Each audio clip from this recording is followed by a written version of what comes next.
pergi ke Sikem, sebab seluruh Israel telah datang ke Sikem untuk menobatkan dia menjadi raja. Segera sesudah hal itu kedengaran kepada Yerobeam bin Nebat. Ia ada di Mesir, sebab ia melarikan diri ke sana dari hadapan Raja Salomo. Maka kembalilah ia dari Mesir. Orang menyuruh memanggil dia. Lalu datanglah Yerobeam dengan seluruh orang Israel dan berkata kepada Rehabeam, "Ayahmu telah memberatkan tanggungan kami. Maka sekarang ringankanlah pekerjaan yang sukar yang dibebankan ayahmu, dan tanggungan yang berat yang dipikulkannya kepada kami, supaya kami menjadi hamba-Mu." Tetapi ia menjawab mereka, "Datanglah kembali kepadaku lusa." Lalu pergilah rakyat itu. Sesudah itu, Rehabeam meminta nasihat dari para tua-tua yang selama hidup Salomo mendampingi Salomo ayahnya. Katanya, "Apakah nasihatmu untuk menjawab rakyat itu?" Mereka bertanya kepadanya, "Jika engkau mau berlaku ramah terhadap rakyat itu, mau menyenangkan mereka dan mengatakan kata-kata yang baik kepada mereka, maka mereka menjadi hamba-hamba-Mu sepanjang waktu." Tetapi ia mengabaikan nasihat yang diberikan para tua-tua itu. Lalu ia meminta nasihat kepada orang-orang muda yang sebaya dengan dia dan yang mendampinginya. Katanya kepada mereka, "Apakah nasihatmu, supaya kita dapat menjawab rakyat yang mengatakan kepadaku, 'Ringankanlah tanggungan yang dipikulkan kepada kami oleh ayahmu'?" Lalu orang-orang muda yang sebaya dengan dia itu berkata, "Beginilah harus kau katakan kepada rakyat yang telah berkata kepadamu, 'Ayahmu telah memberatkan tanggungan kami, tetapi engkau ini berilah keringanan pada kami.' Beginilah harus kau katakan kepada mereka, 'Kelingkingku lebih besar daripada pinggang ayahku. Maka sekarang, ayahku telah membebankan kepada kamu tanggungan yang berat, tetapi aku akan menambah tanggungan kamu. Ayahku telah menghajar kamu dengan cambuk, tetapi aku akan menghajar kamu dengan cambuk yang berduri besi." Lusanya, datanglah Yerobeam dengan segenap rakyat kepada Rehabeam, seperti yang dikatakan raja. "Kembalilah kepadaku lusa." Raja Rehabeam menjawab mereka dengan keras. Ia telah mengabaikan nasihat para tua-tua. Ia mengatakan kepada mereka menurut nasihat orang-orang muda, "Ayahku telah memberatkan tanggungan kamu, tetapi aku akan menambahnya. Ayahku telah menghajar kamu dengan cambuk, tetapi aku akan menghajar kamu dengan cambuk yang berduri besi."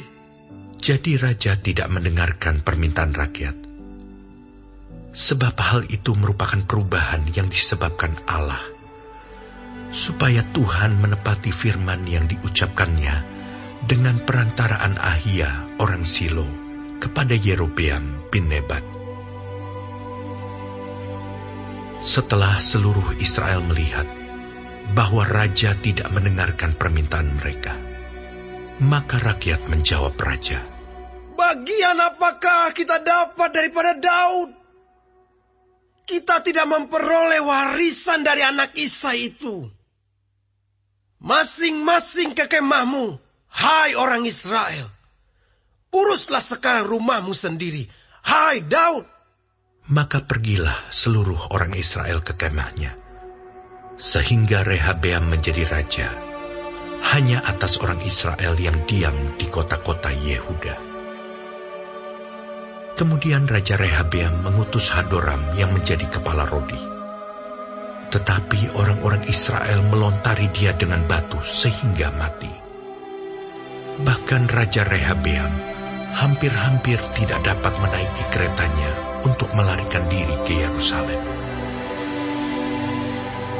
Demikianlah mulanya orang Israel memberontak terhadap keluarga Daud sampai hari ini.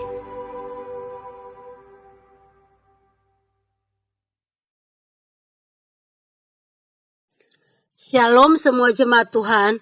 Kembali kita di dalam pendalaman Alkitab Clearsight. Sekarang kita sudah memasuki kitab 2 Tawarik 10. Tuhan Yesus memberkati. Pasal ini bicara tentang kerajaan Israel terbelah dua menjadi dua kerajaan. Kerajaan utara disebut Israel, kerajaan selatan disebut Yehuda. Di tangan Rehabeam, kesuksesan pemerintah Salomo hilang karena Rehabeam ingin menunjukkan kekuasaan dan kebebalan yang melebihi ayahnya. Rehabeam kehilangan wibawa di mata rakyatnya. Ia tidak berhasil menampilkan sosok pemimpin yang berhikmat dan bijaksana. Rehabeam lebih mementingkan masukan-masukan atau nasihat-nasihat dari orang-orang muda, sementara nasihat-nasihat dari orang-orang tua dia abaikan. Rehabeam merasa nasihat orang tua itu membuat dia merendahkan dirinya dan membuat dia berada dalam posisi sebagai orang yang melayani rakyat. Dan nasihat orang muda memperkuat eksistensinya sebagai penguasa rakyat, harus tahu bahwa dia raja dan berotoritas. Mereka harus tunduk kepadanya, sehingga menurut Rehabeam, masukan orang-orang muda lebih pas bagi dirinya. Ego dan kesombongan melandasi keputusan Rehabeam atas rakyatnya.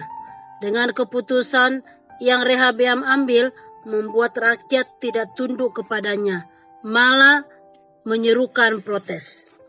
Tindakan dan keputusan yang didasarkan pada kesombongan bisa menjadi titik awal kehancuran seseorang. Kesombongan dapat membuat orang tidak peduli pada apapun. Yang penting dia bisa menunjukkan dirinya di hadapan orang lain. Dan kesombongan dapat membuat orang tidak peka akan masalah dan kebutuhan orang lain, karena menganggap orang lain itu rendah, jadi tidak penting bagi dirinya. Dan yang lebih parah, kesombongan bisa membuat seseorang lupa kalau ada Tuhan. Karena itu, penting bagi kita untuk selalu melibatkan Tuhan di dalam setiap keputusan yang akan kita ambil. Jangan ego kita yang kita utamakan. Amin. Tuhan Yesus memberkati.